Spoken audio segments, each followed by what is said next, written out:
솔로몬의 세입금의 무게가 금 666달란트요 그 외에 또 상인들과 무역하는 객상과 아라비아의 모든 왕들과 나라의 고관들에게서도 가져온지라.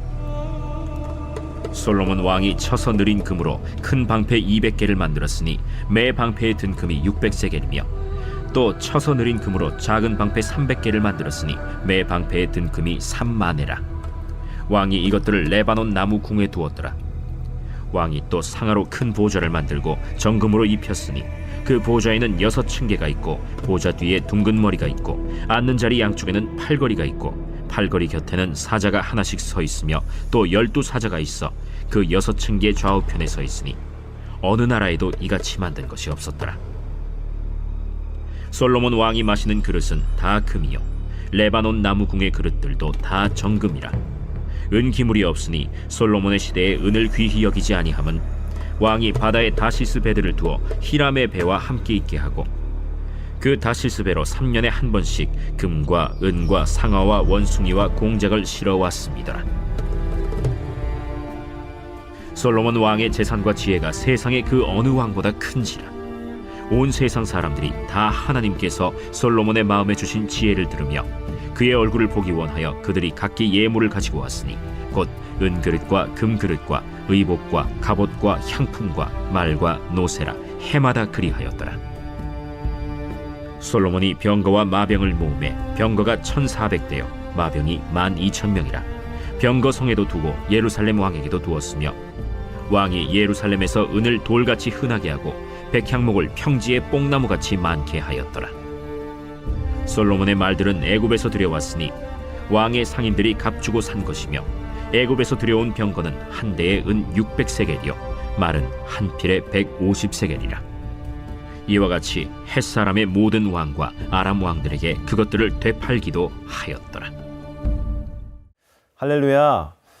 오늘은 하나님께서 이 모든 상황 가운데 우리의 주인 되심을 이 말씀을 통해서 우리가 함께 살펴보는 시간 되도록 하겠습니다. 이 말씀이 우리 가운데 또 오늘 이 하루 동안에 세밀하게 길을 알려주는 그러한 은혜와 축복의 자리가 되기를 주님의 이름으로 축복합니다. 오늘 말씀은 솔로몬의 성공에 대해서 자세하게 설명해 주고 있습니다. 그리고 이를 통해 완벽하신 하나님 앞에 연약한 인간의 모습을 보여주고 있습니다. 14절부터 17절까지의 말씀은 솔로몬의 부와 명성을 다양하게 묘사하고 있습니다. 그의 부와 명성은 감출 수 없는 것이 되었습니다. 세상이 주목하는 것이 되었습니다. 그러나 부와 명성은 완벽한 하나님께로부터 온 것이지만 이미 솔로몬의 마음은 하나님의 기준에서 서서히 빗나가고 있는 것을 보게 됩니다. 14절 말씀을 함께 읽어보시겠습니다. 솔로몬의 세입금의 무게가 금 666달란트요. 솔로몬이 받는 세금은 급 666달란트, 약 25톤이었습니다. 그 외에도 관세까지 걷었으니 세수는 그것보다 더 컸을 것입니다. 그러다 보니 남아도는 금으로 무엇을 만들었느냐? 16절 말씀에 보니 의전용 금 방패를 수백 개 만들었다라고 합니다. 또 상아로 만든 보좌를 금으로 씌워 그것이 남아돌아 그릇을 아예 금으로 만들어 버렸다라고 합니다. 어떻게 이것이 가능했는가? 당시 두로왕 히람과 협력해서 무역으로 큰 이익을 얻었기에 가능한 일이었습니다. 지중해를 다니면서 그가 수입한 물품은 금, 은, 상아, 원숭이, 공작 등으로 백성의 생활에 필요한 것들이 아니라 왕의 사치와 허영심을 위한 것들이었습니다. 10절 후반부에는 금이라는 단어가 무려 9번 등장하는데 이는 신명기 17장 17절의 말씀을 떠올리게 합니다. 바로 율법의 내용 중 왕은 자기를 위하여 은금을 많이 쌓지 말라는 말씀입니다. 이 땅에 왕이 있지만 하나님은 그 왕들의 모든 것을 움직이시고 통치하시는 분이십니다. 하나님은 이 땅의 왕이 하나님의 뜻에 따라 세상을 통치하시길 원하고 계십니다. 솔로몬은 그러한 율법의 내용에 대해 잘 알고 있었을 것입니다. 그러나 엄청난 부와 명성 앞에 하나님의 말씀이 그 안에서 사라져버린 것입니다. 이어지는 16절부터의 말씀은 솔로몬이 은과 금으로 군대를 모으는 모습을 보여줍니다. 26절 말씀을 함께 읽어보도록 하겠습니다. 솔로몬이 병거와 마병을 모음에 병거가 1,400대요 마병이 12,000명이라 병거성에도 두고 예루살렘 왕에게도 두었으며. 솔로몬은 제물로 병거와 마병을 모으고 병거성도 세웠습니다. 심지어 병거와 마병들을 위한 말들은 애굽에서 사왔습니다. 그러나 이는 신명기 17장 16절 말씀에 병마를 많이 얻으려고 그 백성을 애굽으로 돌아가게 하지 말라라는 하나님의 말씀을 정면으로 무시한 것이라고 할 수 있습니다. 솔로몬은 백성들을 돌보기보다는 군사력을 강화하고 그것을 통해 마음의 평안을 누리고자 했습니다.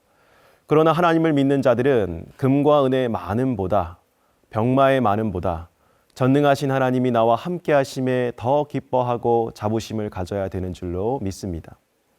특별히 오늘 말씀 18절부터 20절에는 보좌에 관한 이야기가 나옵니다. 보좌의 화려한 모습에 대해서 상세하게 설명이 되어 있지만 이 보좌를 볼 때 진정한 보좌의 주인공은 누구인가? 라고 하는 질문을 떠올리게 합니다. 과연 솔로몬이 지금 현 시점에서 그 인생의 보좌에 앉으신 하나님을 잊지 않고 있는가 하는 의문이 생깁니다. 사랑하는 성도 여러분, 사람의 눈에 좋아 보이고 성공한 듯 보여도 그 안에 내가 중심을 차지하고 있다면 그것은 잘못된 것입니다. 나의 비뚤어진 그 마음으로 인해 죄를 향해 달려가고 있다는 사실을 깨달아야 합니다. 하나님이 부어주시는 물질의 축복과 또 사람의 축복, 그리고 지혜의 축복을 받았을 때 죄 많은 사람들의 문제점은 그저 거기에서만 머무르고 또한 사람의 방법과 생각으로 그것을 이용하려고 한다는 것입니다. 주님으로부터 온 재물인데 솔로몬은 점차 이방의 왕들을 위해 그것을 가져다 주는 예물을 위해 사용하였습니다. 전략적으로 자신에게 이익을 주는 세상의 권력자들의 마음을 사는 일에 하나님이 주신 재물을 사용한 것입니다. 고인물은 반드시 썩게 되어 있습니다. 이 말씀을 보면서 오늘날 교회의 모습에 이러한 모습은 없는지 되돌아보게 됩니다. 교회가 부흥하고 사람들이 많이 모이는 교회라면 또 하나님으로부터 받은 사명 또한 크다라고 할 수 있습니다. 그래서 이웃들에게 하나님의 사랑을 더욱 크게 흘려보낼 수 있어야 합니다. 그 안에서만 자랑스러워하는 것이 아니라 하나님의 마음이 머무는 곳에 모든 물질과 또 우리의 모든 달란트가 거침없이 흘러갈 수 있어야 합니다. 하나님의 원리는 그러한 개인과 교회들에게 다시 새 힘과 능력을 이전보다 더 크게 부어주실 것입니다. 그리고 상황과 환경에 따라 가장 적합한 놀라운 일들을 행하게 하실 것입니다. 바라기는 저와 여러분들의 가정과 또 이 교회가 폭포수와 같은 하나님의 은혜를 흘려보내는 일에 쓰임받게 되기를 주님의 이름으로 간절히 축복합니다. 이제 새생명 축제가 얼마 남지 않았습니다. 천하보다 귀한 것이 바로 하나님이 애타게 찾으시는 한 영혼입니다. 여러분들 주변에 하나님께로 인도해야 할 영혼들이 있다면 그들을 위해 우리에게 있는 물질과 달란트를 과감하게 사용하시기를 바랍니다. 하나님이 참으로 기뻐하실 것입니다. 그리고 더 크게 채워주실 것입니다. 오늘 하루도 하나님과 동행하며 승리하시는 복된 하루 되기를 예수님의 이름으로 축복합니다. 함께 기도하시겠습니다. 사랑이 많으신 아버지 하나님, 모든 부와 명예와 권력은 하나님의 주관으로 말미암아 우리에게 주어지게 되는 것인 줄로 믿습니다. 아버지 하나님, 그 모든 것에 감사하고 또 감사하며 그것을 어디에 흘려보낼지 또 주님의 지혜로 말미암아 그렇게 행동하는 자들이 되게 하여 주시옵소서. 아버지 하나님, 정말 우리의 사랑이 필요하고 또 우리의 축복이 필요한 곳에 우리가 그것을 잘 보내주길 소망합니다.